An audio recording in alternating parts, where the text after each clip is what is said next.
Salut, aujourd'hui dans cette nouvelle vidéo, je vous apprends ni plus ni moins à hypnotiser. Vous vous apprêtez à suivre votre premier cours d'hypnose. Alors il existe des tas de méthodes pour hypnotiser quelqu'un et je vous propose une manière de faire simple, concrète et étonnante pour les personnes à qui vous allez faire vivre cette expérience. Ce qu'on apprend en formation d'hypnose, ce sont essentiellement des techniques de communication. Il en existe énormément et dans cette vidéo, je vais vous partager 3 notions de base que tu es obligé de savoir faire ça avant de faire quoi que ce soit d'autre, et en plus qui suffisent dans 90% des cas. Je vous préviens tout de suite, je ne vous propose pas une petite vidéo hypnose facile pour impressionner tes copains.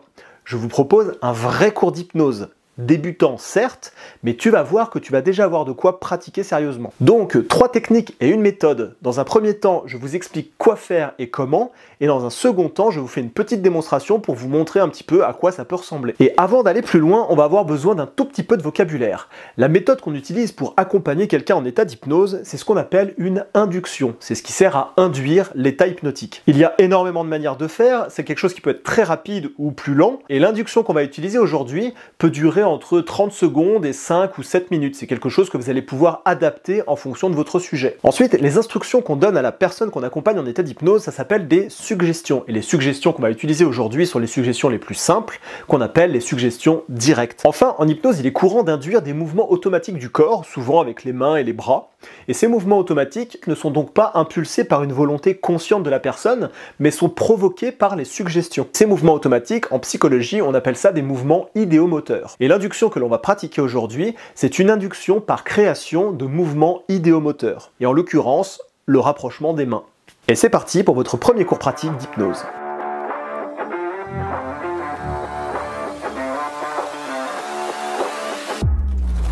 Et le premier point qu'on va étudier concerne les suggestions. En hypnose, on va faire la distinction entre 2 fonctionnements différents. D'une part, ce que la personne fait ou peut faire volontairement et consciemment, et d'autre part, ce qui se passe de manière automatique. Par exemple, je peux demander à la personne de rapprocher ses mains. Je vais lui dire quelque chose du type « J'aimerais que vous rapprochiez vos mains, s'il vous plaît ». Et elle le fait. C'est elle qui consciemment rapproche ses mains. Mais je pourrais vouloir aussi que les mains se rapprochent automatiquement. Et c'est ce qu'on va faire dans cette induction. Auquel cas, je vais changer ma manière de parler. Et je vais lui dire quelque chose du type « Maintenant, j'aimerais que vos mains se rapprochent » ou que les mains se rapprochent. Alors c'est tout bête, hein, il s'agit de faire la distinction entre une formulation active et une formulation passive. Et c'est ça la première chose à enregistrer. Dans un cas, j'utilise une formulation active pour une action consciente de la personne, elle rapproche ses mains.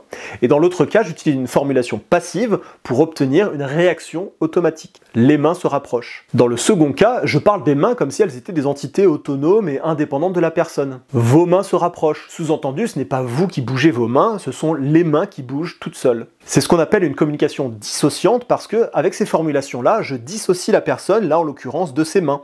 Elle devient spectatrice de ce que font ses mains. Ça va, ça ? Une formulation active, donc associée pour donner des instructions à la personne, pour lui demander de faire ceci, de faire cela, de se tenir bien droit, de poser ses mains comme ça, de prendre une profonde inspiration, c'est la personne qui agit volontairement et consciemment. Et puis les formulations passives, dissociantes, pour provoquer des réactions automatiques. Maintenant, deuxième technique, les mots de liaison. Ça, c'est un truc qu'on fait quotidiennement, mettre des mots de liaison entre nos phrases. Mais en hypnose, on va utiliser ces mots de liaison plus qu'à l'ordinaire, et parfois même de manière abusive. Ici, on va essentiellement utiliser 2 mots de liaison, la conjonction de coordination et l'adverbe alors. Alors comment et pourquoi on va utiliser ces mots de liaison? Eh bien on va tout simplement mettre des mots de liaison entre toutes nos suggestions, ou presque, même quand celles-ci n'ont pas forcément de lien logique entre elles. Et pourquoi on va faire ça? Eh bien essentiellement pour 2 raisons. La première, c'est pour donner un sentiment de fluidité et d'enchaînement logique, là où il n'y en a pas forcément. Par exemple, installez-vous confortablement et prenez une bonne inspiration. Alors vous allez laisser les paupières se fermer. En fait, il n'y a aucun lien logique entre le fait de prendre une profonde inspiration et de laisser les paupières se fermer, mais en les reliant par un mot de liaison, eh bien, ça donne encore une fois un sentiment de fluidité et d'évidence. Et la deuxième raison pour laquelle on va faire ça, c'est pour relier une chose que la personne a faite ou une réaction qui a eu lieu à quelque chose qu'on veut voir se réaliser. Je le refais, c'est pour rattacher une chose que la personne a faite ou une réaction qui a eu lieu à quelque chose que l'on veut voir se réaliser. On va exploiter ce qui a fonctionné pour activer de nouvelles réactions.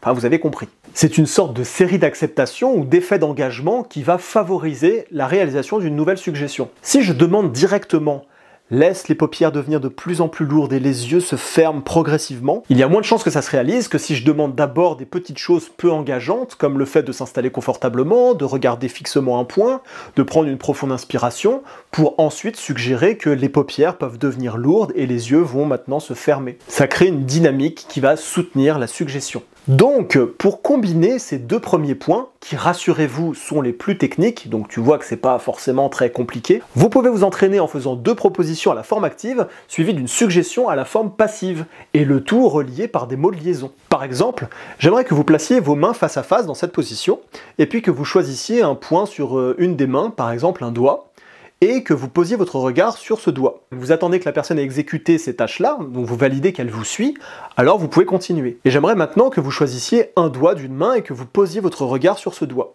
Vous attendez encore que la personne ait fait ce que vous lui avez demandé, et j'aimerais que vous fixiez intensément votre regard sur ce doigt, alors les paupières vont devenir de plus en plus lourdes et les yeux vont progressivement se fermer. Voilà, deux propositions actives reliées par les mots de liaison « et », pour conclure avec « alors », et une suggestion d'une réaction automatique. Alors les paupières deviennent lourdes et les yeux vont progressivement se fermer. Et enfin, le troisième point que vous allez travailler, c'est votre assertivité. Le mot assertivité connaît plusieurs définitions, et là je l'utilise pour définir la capacité à faire passer un message avec fermeté, mais sans agressivité. C'est une forme d'autorité douce. En hypnose classique, où il n'y a pas vraiment de technique de communication, votre premier atout sera votre assurance, ou votre autorité, voire votre charisme. Vous aurez un regard soutenu et franc, une voix bien posée, claire et audible, et vous donnerez vos suggestions sans exprimer de doute ou d'hésitation.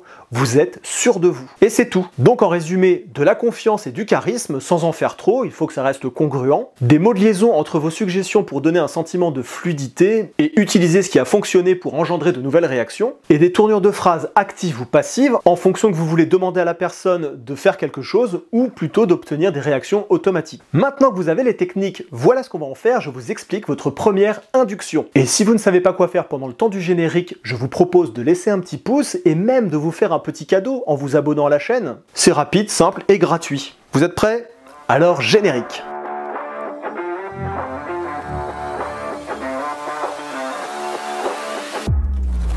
Et c'est parti pour votre première induction hypnotique. Le déroulé est très simple. Il s'agit de demander à une personne de mettre ses mains face à face pour suggérer ensuite le rapprochement automatique des mains et d'associer ce rapprochement des mains à l'entrée en état d'hypnose. La personne fait quelque chose volontairement pour ensuite engendrer une première réaction automatique, le rapprochement des mains, suivi d'une seconde réaction automatique, l'entrée en état d'hypnose. Alors bien sûr, on va mettre tout ça en forme et cette méthode se déroule en 4 étapes. Première étape, vous allez valider que la personne est d'accord pour faire une petite expérience d'hypnose. Le fait d'utiliser le mot hypnose augmente un petit peu la suggestibilité et favorise l'entrée en état d'hypnose. Vous pourriez faire exactement la même expérience sans utiliser ce mot, c'est juste légèrement moins efficace. Alors quand la personne vous a donné son accord, expliquez-lui que vous allez lui demander de faire un certain nombre de choses et que si ces choses-là sont ok pour elle, alors il faut qu'elle les fasse à fond avec la véritable intention de collaborer avec vous. Rappelez-vous que vous n'avez aucun pouvoir et vous avez besoin que la personne collabore et ait envie de vivre cette expérience. Donc vous allez commencer à donner quelques directives à la personne pour amorcer un premier effet d'engagement et vérifier que la personne vous suit. Par exemple, asseyez-vous confortablement avec le dos bien droit et vous allez placer vos mains comme ça face à une trentaine de centimètres l'une de l'autre et que vous choisissiez un point sur une des mains, par exemple un doigt, et que vous posiez votre regard sur ce doigt. Alors vous allez maintenant garder votre regard focalisé sur ce doigt jusqu'à ce que tout à l'heure les yeux se ferment.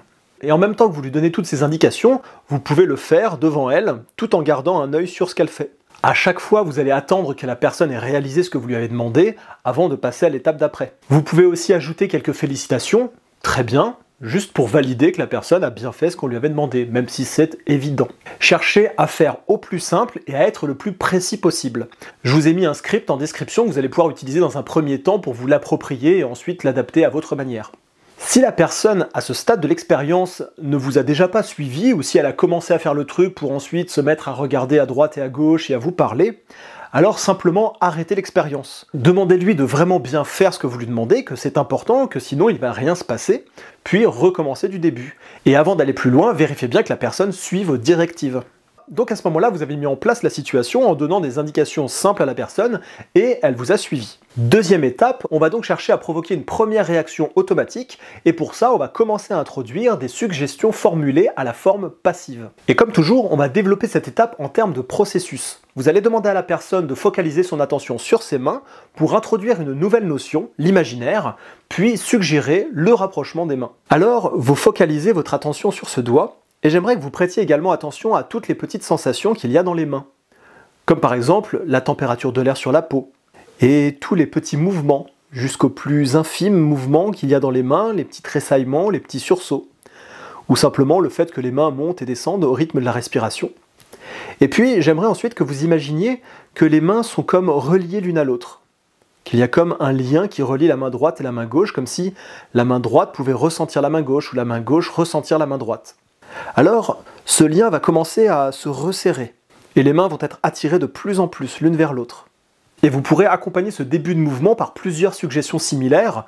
Par exemple, la main droite attire la main gauche et la main gauche attire la main droite et les deux mains sont attirées l'une vers l'autre de plus en plus. Et tout en laissant quelques pauses et quelques silences, vous allez pouvoir comme ça répéter plusieurs fois ces suggestions pour accompagner le mouvement. Et une fois que vous avez obtenu cette première réaction automatique, alors le plus important est fait.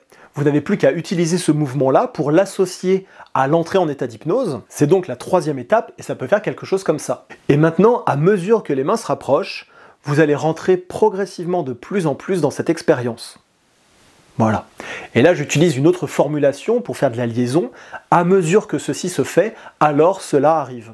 À mesure que les mains se rapprochent, alors vous rentrez progressivement de plus en plus dans cette expérience. Et vous allez annoncer à l'avance que quand les mains vont se toucher, alors la personne sera complètement en état d'hypnose. Par exemple, et quand les mains se toucheront, vous allez laisser les paupières se fermer et glisser profondément dans cet état d'hypnose, agréablement, profondément dans cet état hypnotique. N'hésitez pas à suggérer que c'est agréable et confortable. La fermeture des yeux étant facultative. Maintenant, quand les mains ont terminé de se rapprocher, la personne que vous accompagnez est donc en état d'hypnose. Et il ne reste plus que la quatrième étape pour la faire ressortir de cette expérience. C'est donc la dernière étape, la sortie de transe. Ça peut être très rapide, mais c'est important de le faire bien. Et de la même manière que vous avez suggéré des réactions automatiques pour l'entrée en état d'hypnose, vous allez proposer à la personne de réagir consciemment pour la faire ressortir de cet état-là. Vous pouvez donc lui demander de prendre une bonne inspiration, de bouger les doigts, les mains, les bras. Vous pouvez lui proposer de s'étirer, de se redresser. Vous-même allez avoir une position comme ça plus droite, une voix plus puissante. Vous allez lui suggérer de reprendre un bon contrôle conscient de chaque partie d'elle. Vous allez lui demander d'ouvrir les yeux, bien réveillé, disponible et en pleine forme pour la suite de la journée. Et voilà, c'est aussi simple que ça. Félicitations, vous avez en quelques secondes ou quelques minutes accompagné quelqu'un en état d'hypnose. Petit plus, vous pouvez, au moment où les mains se touchent, suggérer de la même manière que, à mesure que les mains redescendent et redescendent et redescendent, la personne peut plonger plus profondément dans cette expérience d'hypnose. Notez également qu'il y a des personnes plus ou moins douées pour entrer en état d'hypnose. Il y a certaines personnes avec qui ça va marcher très bien, ça va être très rapide et très intense. Il y a des personnes qui vont avoir peut-être besoin d'un peu plus de temps, et il y a des personnes pour qui cette méthode n'est pas forcément la meilleure. Alors prenez le temps, persévérez, entraînez-vous, et vous allez voir que dans une immense majorité des cas, ça fonctionne très bien. Et donc pour terminer, comme promis, je vous fais une petite démonstration, je vous le fais à vous là, derrière votre écran, parce que pour apprendre l'hypnose, c'est très important d'explorer soi-même l'état hypnotique, savoir un petit peu ce qui s'y passe, savoir ce que les personnes que vous accompagnez vivent de l'intérieur, et se rendre compte que ça peut être très rapide et très simple. Vous êtes prêts? Alors installez-vous confortablement, et c'est parti pour un voyage au pays de l'hypnose.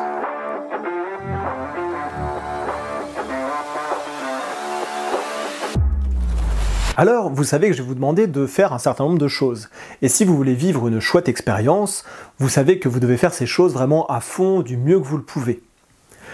Que vous soyez dans une position assise ou debout, j'aimerais que vous vous teniez bien droit.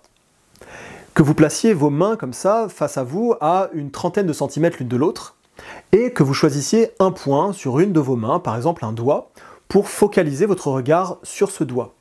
Vous allez garder votre regard focalisé sur ce doigt pendant toute l'expérience, jusqu'à ce que tout à l'heure, vous laissiez les paupières se fermer. Vous regardez donc ce doigt intensément et j'aimerais que vous prêtiez également attention à toutes les sensations qu'il y a dans les mains, comme tout simplement la température de l'air sur la peau, aux différences de sensations qu'il y a entre la main droite et la main gauche.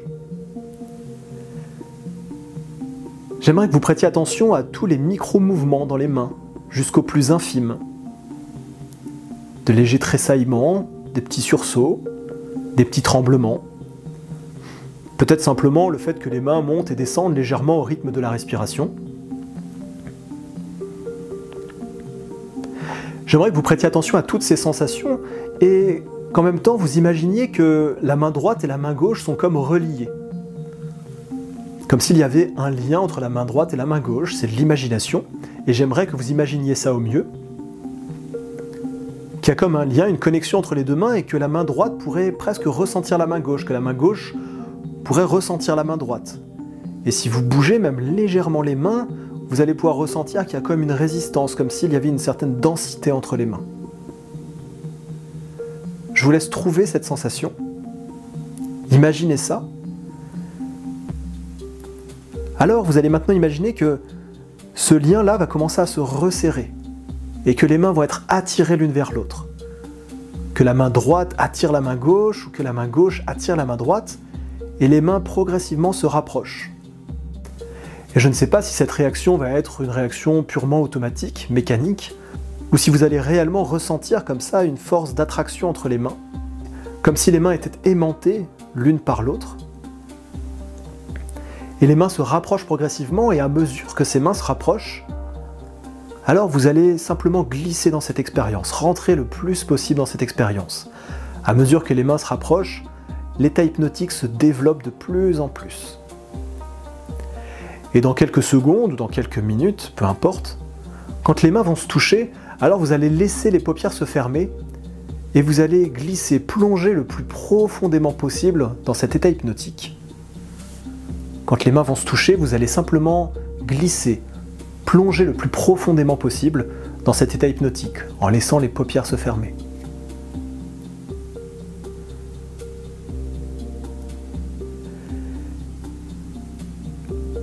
Ensuite, vous allez simplement prendre un temps pour, sur le même rythme que les mains se sont rapprochées, laisser les mains redescendre doucement. Et à mesure que les mains descendent, c'est comme si vous plongiez plus profondément encore dans cette expérience. Vous gardez un bon contact avec le son de ma voix et en même temps vous pouvez plonger à l'intérieur de vous autant que vous avez envie de le faire et autant qu'il est possible de le faire.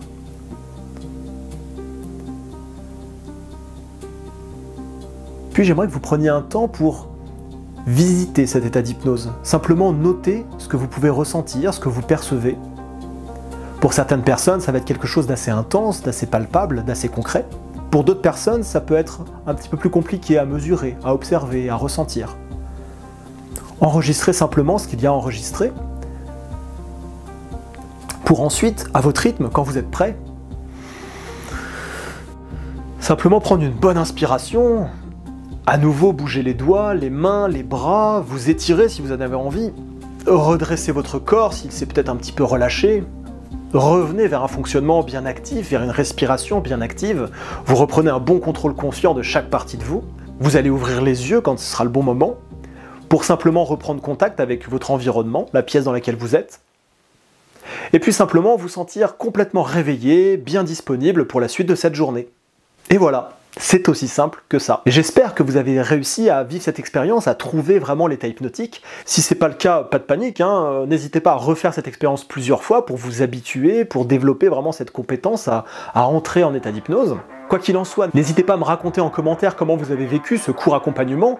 N'hésitez pas également à me raconter comment se passent vos différentes expérimentations, à me poser des questions, je me ferai un plaisir d'y répondre. Si vous voulez d'autres vidéos dans ce style formation hypnose, faites-le moi également savoir. En attendant, je vous souhaite une très bonne pratique. Pensez à laisser un petit pouce, un commentaire, à partager la vidéo, à vous abonner. Et je vous dis à très bientôt pour de nouvelles aventures. Ciao!